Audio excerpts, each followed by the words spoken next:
마가복음 4장 1절에서 25절 말씀 함께 읽었습니다. 네 가지 땅에 밭에 뿌려진 씨의 비유를 말씀하고 있습니다. 1절부터 9절까지는 내 땅에 뿌려진 씨의 비유를 말씀하시고요. 10절부터 12절까지는 하나님 나라의 비밀에 대해서 제자들에게 말씀하시면서 13절부터 20절까지 비유를 해석해 주십니다. 예수님이 가는 곳에 수많은 사람들이 모여서 인산인해를 이루었습니다. 오늘 본문에도 보니까 예수님이 바닷가에서 가르치실 때 큰 무리가 모여들었다 그렇게 말씀하고 있습니다. 자, 그런데 이 큰 무리는요, 예수님을 표면적으로만 아는 그런 사람들이 대부분입니다. 예수님의 정체성과 예수님이 가지고 오신 하나님 나라의 비밀을 모든 사람이 알지는 못합니다. 정말 하나님 나라에 대한 갈망이 있는 그 사람들만 하나님께서 그들에게 말씀을 가르치시고 비유를 해석해 주시죠. 사람들은요, 예수님께서 무슨 말씀을 하셔도 그 말씀을 자기 식대로 해석하려고 하는 경향이 있습니다. 그래서 예수님은 오히려 그런 자들에게는 하나님 나라의 비밀을 숨기십니다. 그래서 비유를 말씀하시는 거예요. 그러나 이 비유를 제자들에게는 풀어 설명하시죠. 그래서 제자들에게는 이것을 감추지 않고 설명하시는 것입니다.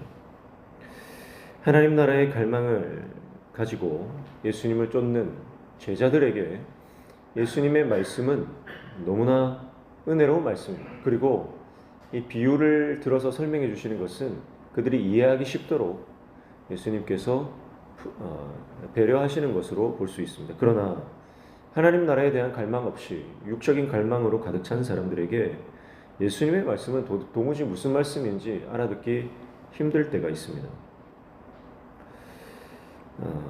저와 여러분, 내 신앙생활 가운데 우리는 과연 어떤 모습인가?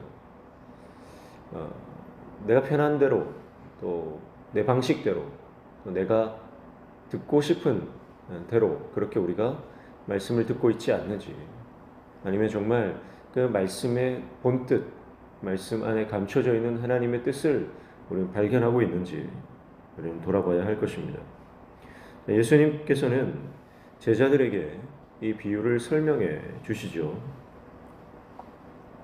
10절에 보시면 예수께서 홀로 계실 때에 함께한 사람들이 12제자와 더불어 그 비유에 대하여 물으니 그렇게 말씀합니다.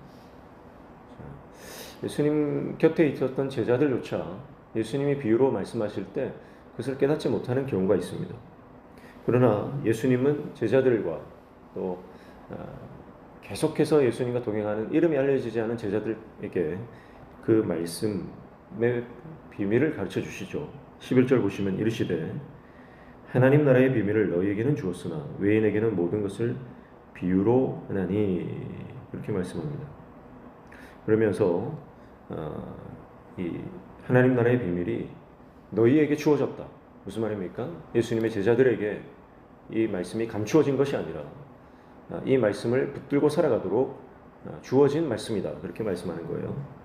그러면서 비유를 해석해 주십니다. 13절 이하에 보니까 먼저 씨라고 하는 것은 말씀이다. 그렇게 말씀해요. 14절에 뿌리는 자는 말씀을 뿌리는 것이라 그렇게 말씀하고 있습니다. 말씀을 뿌리는, 씨는 말씀이라는 뜻이죠.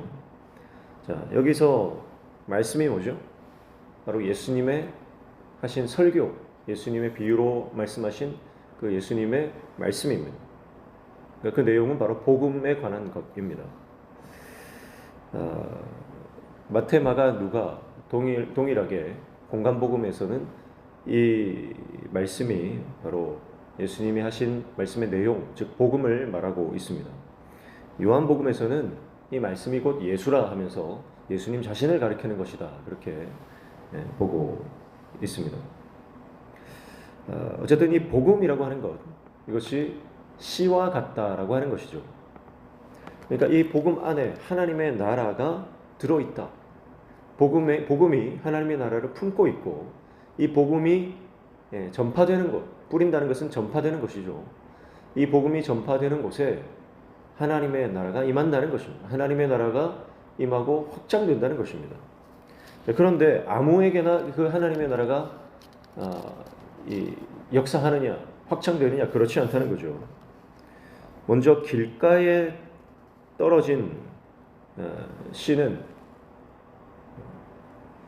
이 사탄이 이 말씀을 빼앗아 간다 그렇게 말씀했어요.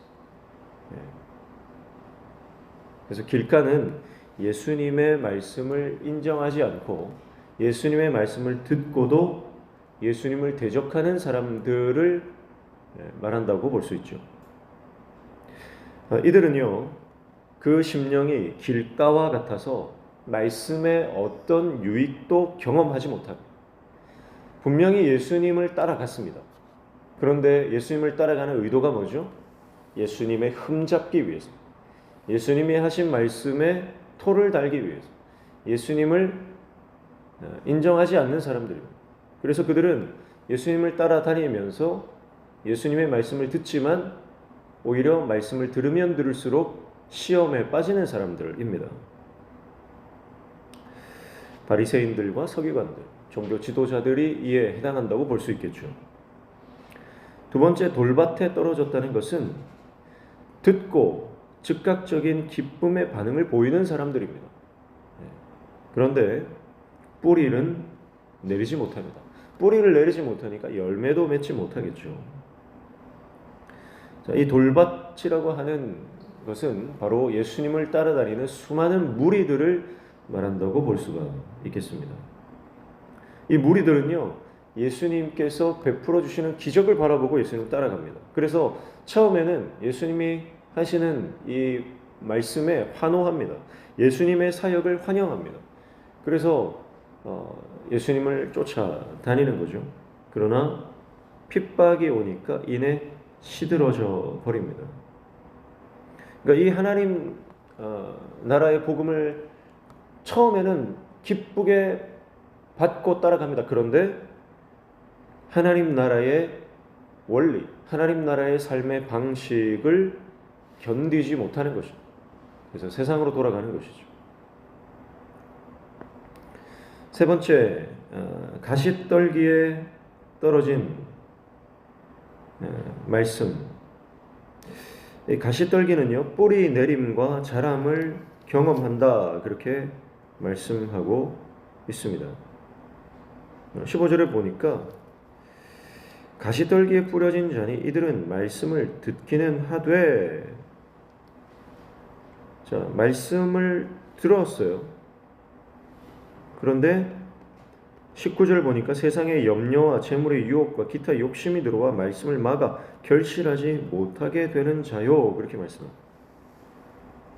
그러니까 내면의 욕심, 물질의 유혹, 또 세상의 염려 등 이런 것들이 열매 맺지 못하게 하는 그런 사람들입니다.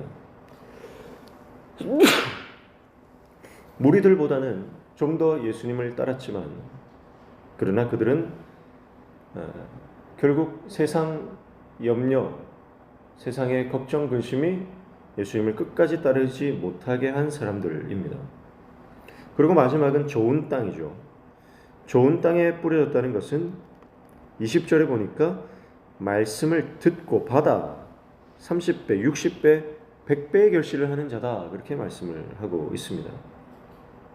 그러니까 좋은 땅이라고 하는 것은 예수님의 말씀을 받아 그 말씀대로 사는 사람, 그 말씀에 순종하는 사람을 말한다고 볼 수가 있습니다. 그러니까 이 네 가지 부류의 사람들을 말씀하시면서 이것을 제자들에게 풀어주시잖아요.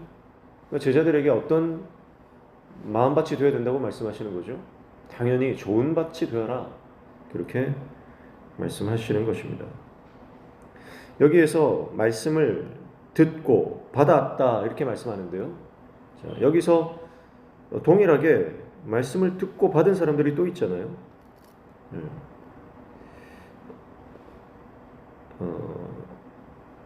돌밭을 보십시오. 돌밭에 떨어진 이 사람도 말씀을 들었어요. 그리고 그것을 받았습니다. 16절 보니까 또 이와 같이 돌밭에 뿌려졌다는 것은 이들을 가리키니 곧 말씀을 들을 때 즉시 기쁨으로 받으나 그렇게 말씀하잖아요. 듣고 받았어요. 똑같이 좋은 땅도 듣고 받았습니다. 그런데 차이가 있습니다. 여기는 원어적으로 보면 명백한 차이가 있는데요. 돌밭에 뿌려졌을 때 받았다라고 하는 말씀, 이것은 람바노, 이것은 그냥 수용입니다. 단순한 일반적인 수용, 받아들이는 것. 그러나 좋은 땅에서 듣고 받았다 할 때 이 받았다는 것은 파라덱소마이라고 해서 이 단순한 수용, 일반적인 수용이 아니라 믿음이 결부된 수용입니다. 여러분, 그러니까 말씀을 들을 때 믿음이 없으면 아무리 말씀을 많이 들어도 소용이 없다는 겁니다. 한마디 말씀을 들어도 믿음으로 반응하면 그 말씀에 순종할 수 있는 것입니다. 말씀의 사람 되는 것입니다. 그러나 내가 아무리 말씀을 많이 듣고 말씀에 대한 지식이 있어도 그 말씀에 대한 믿음이 전혀 없다면 여러분, 그 말씀은 우리 삶에 역사하지 못한다는 것입니다. 사랑하는 성도 여러분, 오늘 저와 여러분이 믿음의 하나님의 사람 되시기를 축복합니다. 믿음으로 반응하는 믿음의 종이 되어야 됩니다. 믿음이 없으면 아무 소용이 없는 거죠. 그래서 풍성한 열매, 30배, 60배, 100배의 열매를, 결실을 맺는 것은 바로 그 안에 믿음이 있느냐라고 하는 것입니다. 자, 그러니까 하나님 나라의 법칙 중에 하나는 확장성인데요. 결국 하나님의 나라가 내 안에 들어와서 열매를 맺게 되는, 확장되어지고 결실을 맺게 되는 것은 결국은 작은, 겨자씨 한 알만큼의 작은 믿음이 있을지라도 여러분, 그 믿음이 결국은 우리의 삶에 하나님 기뻐하시는 열매를 맺게 하신다라고 하는 것이죠. 21절부터 25절까지는 등불은 등경 위에 흔다, 드러냄과 헤아림에 대해서 말씀을 하고 있습니다. 21절에 보시면 그들에게 이르시되 사람이 등불을 가져오는 것은 말 아래나 평상 아래 두려함이냐 등경 위에 두려함이 아니냐. 예수님께서 이 땅에 오심은 숨기기 위함이 아니라 드러내기 위함이다, 그렇게 말씀하십니다. 예수님의 오심은 이 땅에 세상을 향해 빛을 비추기 위해서 오셨죠. 예수님은 그래서 숨어서 사역하지 않으십니다. 드러내놓고 사역을 하십니다. 그동안 감추어졌던 하나님의 나라가 예수님으로 인해서 완전히 그 비밀이 드러나는 것, 밝혀지는 것입니다. 여러분, 믿는 사람들의 삶이 이와 같습니다. 그리스도인의 삶은, 예수님의 제자로 살아가는 그리스도인의 삶은 빛을 비추는 삶입니다. 숨어서 어두움 가운데 혼자 예수 믿는 것이 아닙니다. 내가 믿는 하나님이 어떤 분인지를 드러내고 그분을 증거하는 삶이라는 거예요. 그래서 예수님은 너희는 세상의 빛이라 말씀하시잖아요. 빛을 비춰가지고, 빛을 비춰서 누가 뭐 테이블 밑에 놔둡니까? 그렇지 않죠. 등경 위에 방을 환하게 비출 수 있는 가장 좋은 자리에 등불을 놓아두는 것입니다. 이와 같이 예수님의 제자는 예수님의 삶을 동일하게 배우며 또 그 삶을 본받아 그 뒤를 따라가는 인생입니다. 그래서 예수님께서 이 땅에 오셔서 하나님 나라의 복음을 열방 가운데 비추며 살아가셨던 것처럼 오늘 저와 여러분이 예수님을 증거하고 드러내고 하나님의 영광의 빛을 비추는 귀한 삶을 살아가는 저와 여러분 되시기를 축복합니다. 자, 그래서 그런 사람들은 또 한 가지 더 말씀하시죠. 15절에 또 이르시되 너희가 무엇을 듣는가 스스로 삼가라. 너희의 헤아리는 그 헤아림으로 너희가 헤아림을 받을 것이며 더 받는다, 그렇게 말씀하죠. 그래서 결국 빛을 비추는 삶은 어떤 삶인가? 남을 쉽게 판단하거나 정죄하는 인생이 아니라 내 생각과 내 판단으로 뭔가를 헤아리는 그런 인생이 아니라 품고 감싸고 용납하며 베풀며 살아가는 인생이라고 하는 것을 말씀하고 있습니다. 사랑하는 성도 여러분, 오늘 우리는 4가지 땅에 떨어진 씨의 비유를 통해서 믿음이 없이는 하나님을 기쁘시게 할 수 없고 하나님께서 기뻐하시는 삶의 열매를 맺을 수 없다는 것을 한 번 더 살펴보았습니다. 사랑하는 성도 여러분, 어떤 상황과 형편에 있을지라도 하나님께서 기뻐하시는 믿음의 사람도요, 그 믿음으로 성령의 열매를 맺고 나아가는 믿음의 종들 다 되시기를 축복합니다. 아주 작은 믿음, 겨자씨 한 알만한 믿음이 있을지라도 그 믿음이 결국은 큰 산을 옮겨 바다에 던지게 되는 역사를 일으키는 줄로 믿습니다.